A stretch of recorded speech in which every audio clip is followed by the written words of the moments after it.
आदाब, नमस्कार, good evening. कैसे हो आप सब? उम्मीद है अच्छे होंगे।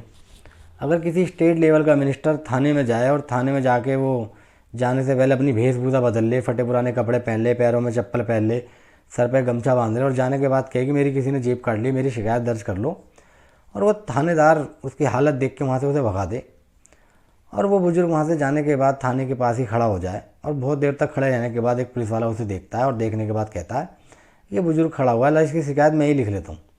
जब उसे शिकायत लिखने जाता है तो वो बुजुर्ग से कहता है कि मैं तुम्हारी शिकायत तो लिख लूँगा, मगर तुम्हें कुछ रिश्वत देनी होगी। और उसके बाद अगर पुलिस वालों को ये बात पता लगे कि जिससे मैंने रिश्वत मांगी है वो स्टेट लेवल का मिनिस्टर है, तो सोचो क्या होगा। तो आज की भी कहानी कुछ ऐसी है। तो आइए शुरू करते हैं। कहानी 1979 की है। बागपत में एक रोड है, भड़ताना रोड, और भड़ताना रोड पे एक जगह है, एक पुलिस स्टेशन है जिसका नाम है ऊरसहार पुलिस स्टेशन। शाम का वक्त होता है। एक आदमी बुजुर्ग और पैरों में चप्पल, सर पे गमछा और फटे पुराने कपड़े, मट्टी लगी हुई, हाथ भी गंदे, वो थाने में चला आ रहा है। और जब वो थाने में चला आ रहा होता है तो वो आके पूछता है पुलिस वालों से कि दरोगा जी से मिलना है, दरोगा जी कहाँ हैं। तो वो कहते हैं कि दरोगा जी तो है नहीं, बताओ क्या काम है।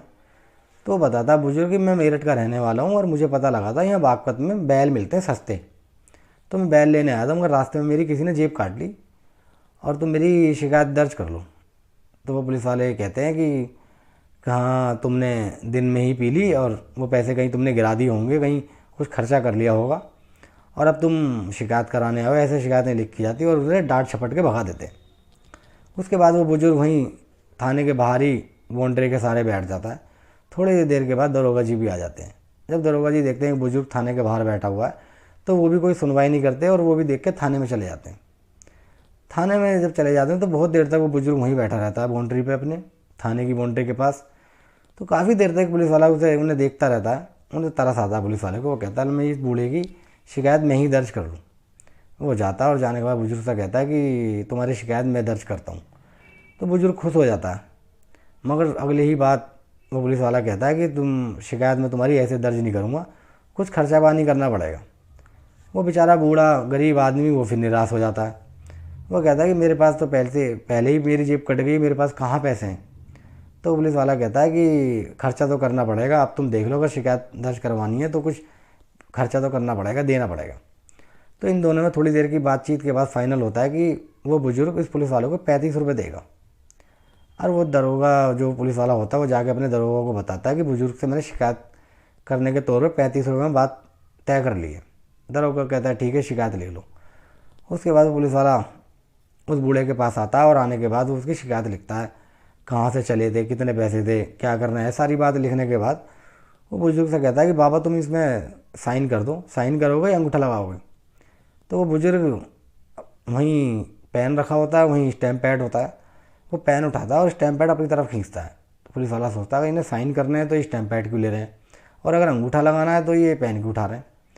और वो बुजुर्ग साइन करने के बाद पेन को रखता है और अपनी फटे पुराने कपड़े उसमें कुर्ते में हाथ डालता है।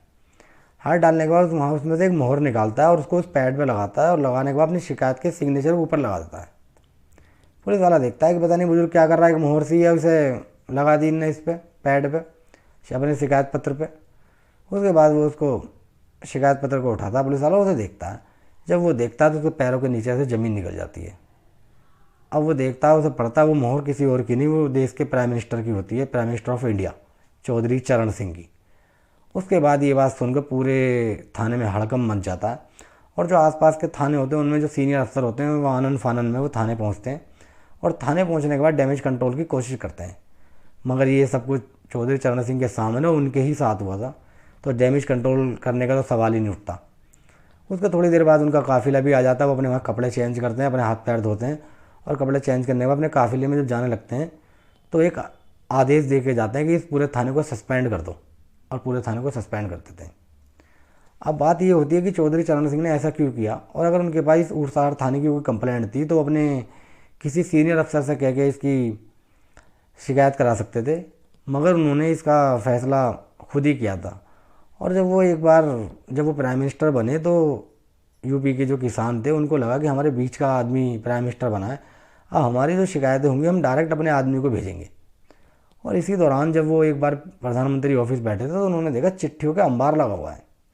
उन्होंने ये बात अपने सेक्रेटरी से पूछी, तो सेक्रेटरी ने कहा ये सारी चिट्ठियाँ जो हैं ये यूपी के किसानों की हैं जो आपके लिए हैं। उसके बाद वो एक चिट्ठी उसमें से उठाते हैं और उठाने के बाद वो उसमें पढ़ते हैं। उसमें शिकायत होती है इसी उरसाहट थाने की। उसमें लिखा होता है कि यहाँ पर उरसाहट थाने के पास कुछ दबंग लोग हैं जो हमारी ज़मीन को लगातार छीन रहे हैं और हमारी जो अनाज है इसको भी वो उखाड़ के ले जाते हैं, इसको भी ले जाते हैं, बोते हमें ले हो जाते हैं।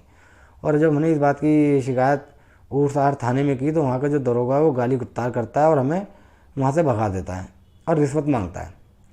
तो चौधरी चरण सिंह ने खुद तय किया कि मैं खुद ही इसको इसी उरसाहट थाने में जाके देखता हूँ क्या होगा।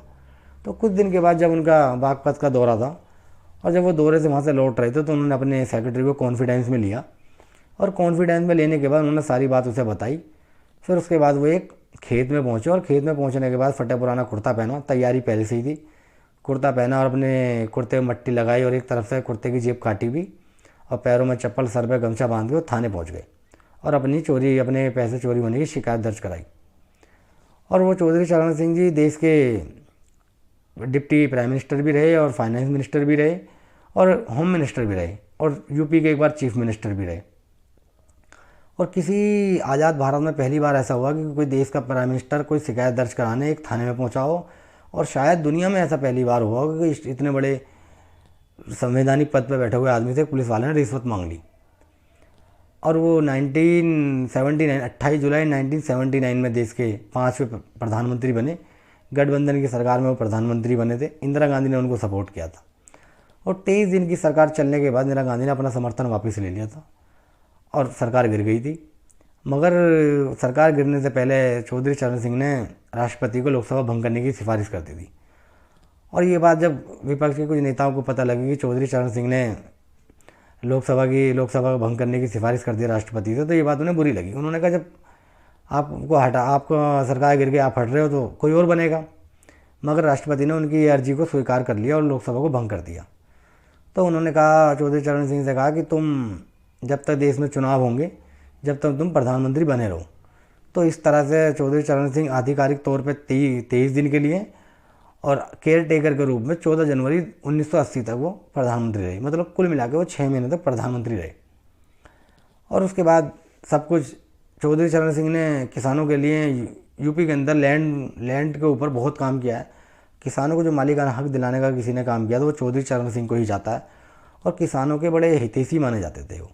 और प्राइम मिनिस्टर बनने के बाद भी जब वो अपने मेरठ पश्चिम उत्तर का दौरा करते थे, उत्तर प्रदेश का, तो जब वो वहाँ जाते थे तो वहाँ भी वो बिल्कुल एक आम इंसान और एक सादा की तरह वहाँ लोगों के साथ बीच में बैठते उठते थे और एक एक आदमी को उनके नाम से जानते थे। तो ये थी चौधरी चरण सिंह की कहानी। आप सबको कैसी लगी हमें कमेंट बॉक्स में बताएं और हमारे चैनल को सब्सक्राइब करें। मिलते हैं एक और नई कहानी के साथ, तब तक के लिए शुक्रिया, बहुत बहुत शुक्रिया।